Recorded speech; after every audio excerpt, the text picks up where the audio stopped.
It's Friday morning, August the 19th, 2022, and it's a joy to be able to share some thoughts with you from the scriptures today. I'm Pastor Mike Custer, the pastor at Bible Baptist Church in Grand Forks, North Dakota, and this morning we're going to read Proverbs chapter 27, verse 9 and 10 for our text verses for this devotion.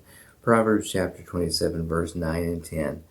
Ointment and perfume rejoice the heart, so doth the sweetness of a man's friend by hearty counsel. And then verse 10, thine own friend and thy father's friend forsake not, neither go into thy brother's house in the day of thy calamity, for better is a neighbor that is near than a brother far off. And here the Bible speaks a couple different times of friendship and getting good, sound counsel from a friend. Choosing the right kind of friends is really, really important. And having those kind of people close to you to give you counsel, to influence you in the right direction is critically important.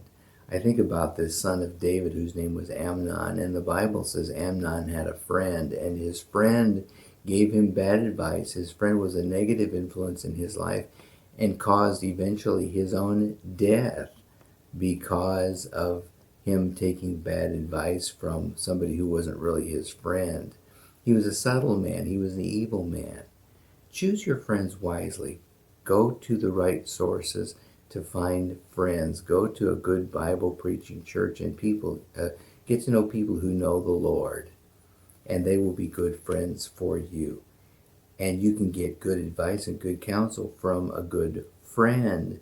And the Bible speaks of this. Ointment and perfume rejoice the heart, so doth the sweetness of a man's friend by hearty counsel.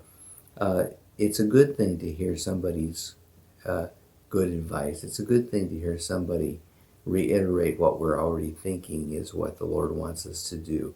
And it strengthens our resolve in doing a good thing.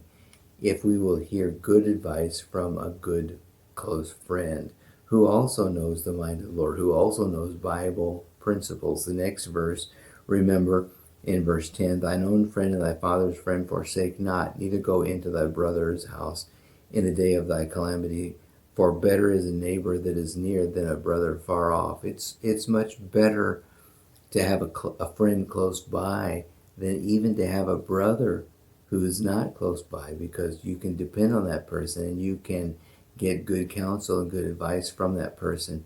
And having somebody who's close by is good because they know your situation. They know you. They know what it is you're experiencing because they're right there. And a friend can often give good counsel and good advice better than a brother could. First of all, if you have something in common with that friend that you don't necessarily have in common with your brother, and if your friend is close by and sees how you run your life and sees how you operate and understands you thoroughly, and he's near instead of far off, he can be a better advisor and a better counselor to you in many ways. A lot of people have testified to the fact that their Christian brothers and sisters really are closer family than blood relatives are if they happen not to know the Lord. And this is so true. God has given us a great opportunity to have a strong relationship with other people, and He is the common denominator. He's the one who brings hearts together, the Spirit of the Lord. And when we have that in common, that becomes a great bond and a great source for friendships. Look to your friends for good counsel, good advice. Don't be afraid to bounce things off of them. You aren't the only voice you need to hear. You need to hear somebody else's voice speak as well. Somebody who knows the things of the Lord, who knows the Lord, and who can give you good counsel. Trust your friends and examine what they've said and be willing to listen, be willing to be corrected. That is so important. Humility is a real important part of friendship to you, too. God bless you today.